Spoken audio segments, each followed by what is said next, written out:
Bonjour à tous, aujourd'hui nous allons voir un tutoriel de comptabilité générale sur les opérations d'inventaire et on va parler des charges à payer et des produits à recevoir. Alors tout d'abord, pour commencer, qu'est-ce que c'est des charges à payer? Alors ce sont des charges qui seront enregistrées au cours de l'exercice suivant, mais qui sont relatives à l'exercice qui se termine. Par exemple, je peux très bien recevoir par exemple des marchandises au sein de l'entreprise sans facture. Ça peut tout à fait arriver avec la facture qui serait éditée le 4 janvier de l'année d'après. Donc en gros, ce qui va se passer, c'est que mes marchandises, je vais bien les avoir au sein de mon entreprise, mais elles ne sont pas encore facturées. Donc, par rapport à ça, il va falloir réaliser des opérations d'inventaire. Dans le principe d'indépendance des exercices, ça veut dire qu'il faut bien constater la charge au sein de mes stocks, mais il faudra bien régulariser les éléments au niveau de mon exercice comptable.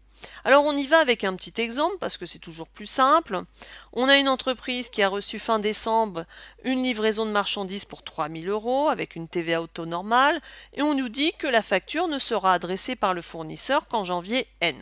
Alors ce qui se passe, c'est qu'en l'occurrence, j'ai bien les marchandises qui sont dans mon stock, donc je vais les constater. Donc je les constate en décembre N-1, donc au 31-12 N-1. Donc mon achat de marchandises, classique, je constate ma charge. Par contre, il y a deux éléments que je ne peux pas intégrer forcément dans mes comptes. Et je vais donc intégrer des comptes d'attente. Déjà par rapport à ma TVA, donc ma TVA c'est une TVA sur facture non parvenue et qui a sur donc l'avant-dernière position un chiffre 8 et pour mes fournisseurs qui sont des fournisseurs sur facture non parvenue où j'ai un 8 en troisième position. Donc ça, ce sont des comptes d'attente. Alors ce qui va se passer, c'est que au 1er janvier, je vais contrepasser cette écriture. Donc mon fournisseur facture non parvenue, je vais l'annuler en quelque sorte en le contrepassant. Je vais annuler aussi mon achat de marchandises et ma TVA sur facture non parvenue. Et je vais faire ça en attendant d'avoir ma facture.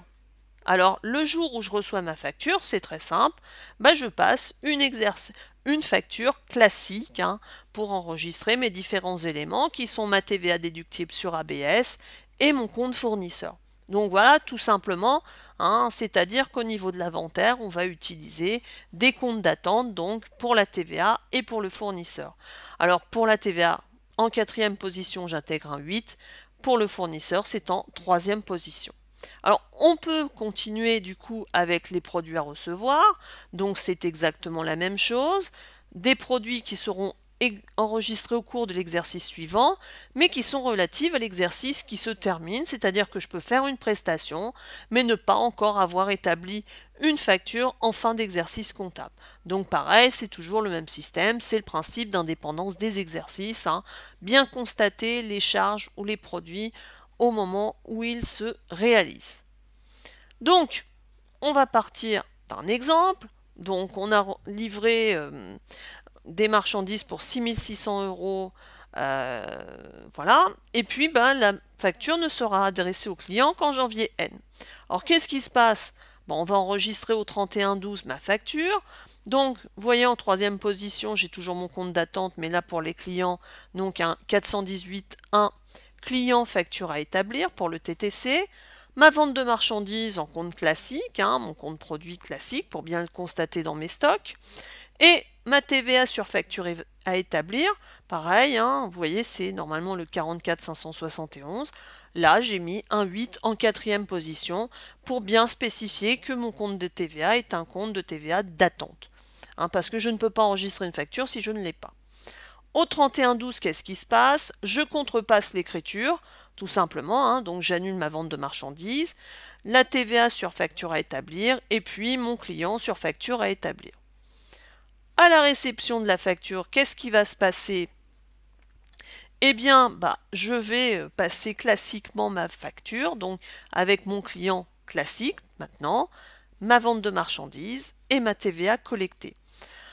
Donc, si vous voulez, en termes de contrepassation, on pourrait aussi tout simplement se contenter d'annuler tout simplement les TV à établir, les clients, factures à établir. On pourrait le faire aussi tout simplement. Alors ça paraît un tout petit peu compliqué tel que, hein, je vous conseille de passer par ces différentes étapes pour pouvoir réaliser vos comptes de façon optimum. Alors j'espère que ce petit tutoriel aura été clair pour vous. En attendant, je vous dis à bientôt pour un autre tuto.